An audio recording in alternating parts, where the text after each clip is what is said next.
right, lesson 2.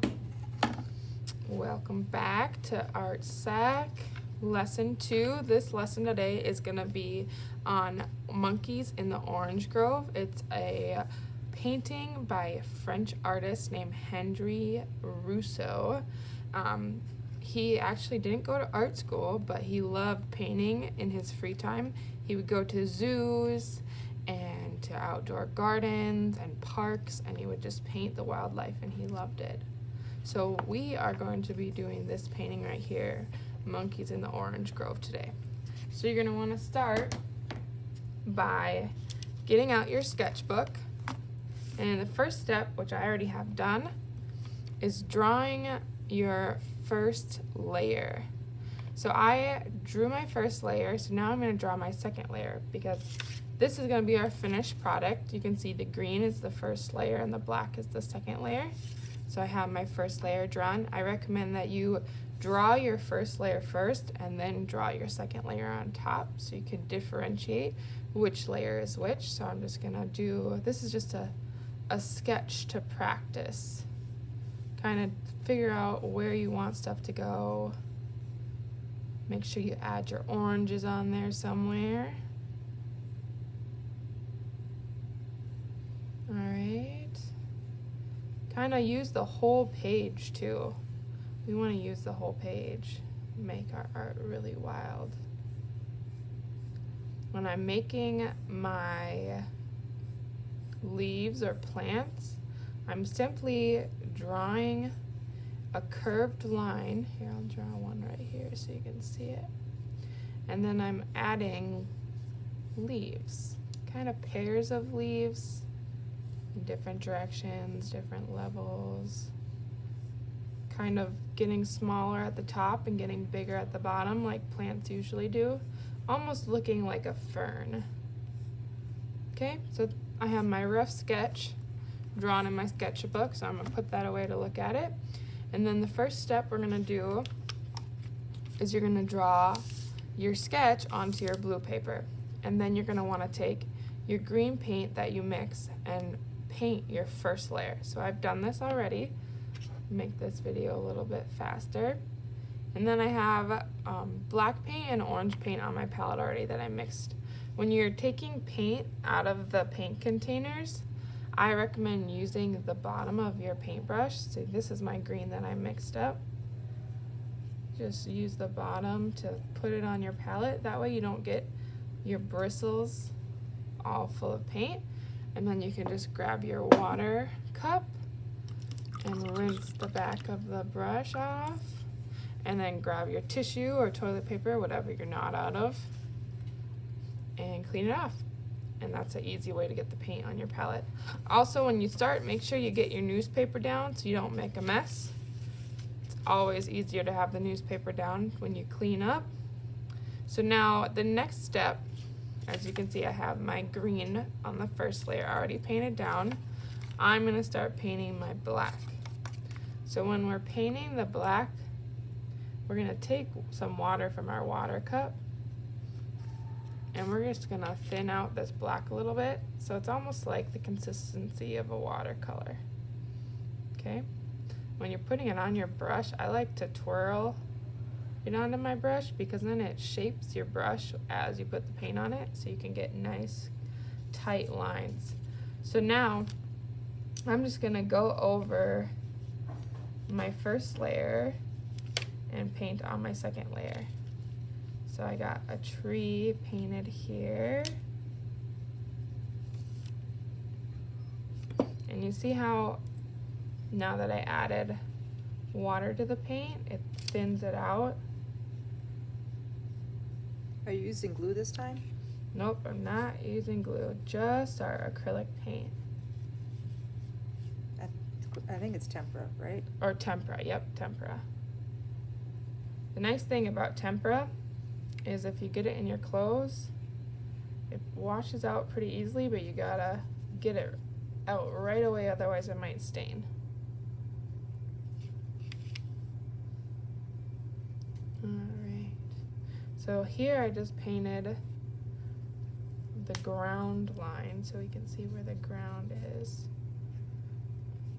Now I'm just gonna fill that all in.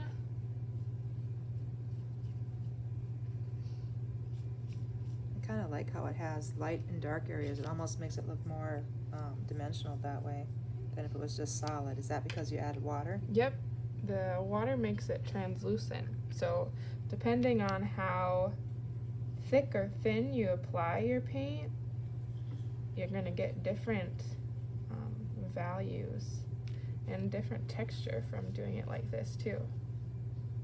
And the nice thing about it too is you can still see through it sometimes to the plants behind it, which is kind of cool. So you don't go directly on top of your green. You want to do your lines someplace else so the green shows through? Nope, you want to layer it right on top. Overlap your first layer of plants with your second layer. But not completely cover it, right? Nope, you want to see some of it, but you want to be able to differentiate the two layers, but also have them overlapped. Because in the jungle, that's what the plants look like. Right, because you have that They're depth that way. constantly overlapping, yep. So I'm going to keep filling in all my leaves. So kind of like your sketchbook, you kind of outline it first and then fill in? Yep. Makes it easier. When you're outlining it on your page, try to outline it really lightly. Like I did it kind of dark so you guys could see it in the video, but I would do it a little bit lighter. Because then when you put the paint over it, you won't see the pencil lines. So we got a little plant here on the ground I'm gonna fill in. This one I made a little bit different looking. Then I'm gonna make my other tree. When you're doing your tree branches aren't gonna be straight. If you look up at a tree or you look out your window at a tree, branches are never really straight across. They're not always a straight line. They're always curved, because in nature there's lots of curves. I would suggest they even look outside at trees and look at the branches. Yeah. Sometimes looking at an object when you're painting it helps a lot. Even if you're not painting it exactly like you see it, you can get inspired by looking at it. So now before you put the orange, do you have to let this dry or? I would let it dry a little bit just so your orange doesn't blend in with your black when you're painting on your orange. The same thing for the green to the black? Yep. Okay, but it's thinner so it shouldn't take as long to dry as the No. glue paint? It should not take as long as the glue paint from the last project to dry because it's so thinned out. We're adding so much water that it dries really quickly. See over here, pretty much all of this that I did right away dried and all my ground is dry. So I'm going to show you how to do the orange too. So you're going to do the same thing with the orange. You're going to add some water with it to make it a little bit runnier. I'm just mixing in there and then twirl your brush like that, like I said. And then you're just going to do your circles. I think there's a train in the building. Maybe that's just Daryl. Yeah, he's always doing crazy stuff, right? He is so lonesome without you guys. He's just like moving chairs and tables around for no apparent reason. Yeah. We're stressing here. It's rough. All right. So after you finish your oranges, you're going to want to make sure to sign your project. So now, might be a little bit hard for you to find a spot to sign. What I recommend is finding a little corner with some blue space and getting your signature on there with a pencil. Because your name's important. If you want credit, you gotta have your name on it, right? All right, and this project is gonna be due April 20th, Monday, April 20th. And if you wanna go a little bit further too, you could start adding more designs to your trees and your leaves. So maybe I want to just do a little bit of green on top of here. Yeah, I like that. It just kind of adds another layer. So like when we're grading, if we see more little details, and would they have to do that in paint? Could they use their markers or color No, crayons? you could or? try using crayons, or you could try to do your markers or colored pencils. Any other art material you have at home. So they have some options. Yep, you have options. But it just adds a little bit extra detail and depth. See, I'm literally just making a green line over the black leaves just to give it a little extra pizzazz. Takes it another step further. So when you're doing that, think of different ways that you can do it and try different approaches and be creative. Think outside the box. Okay. All right.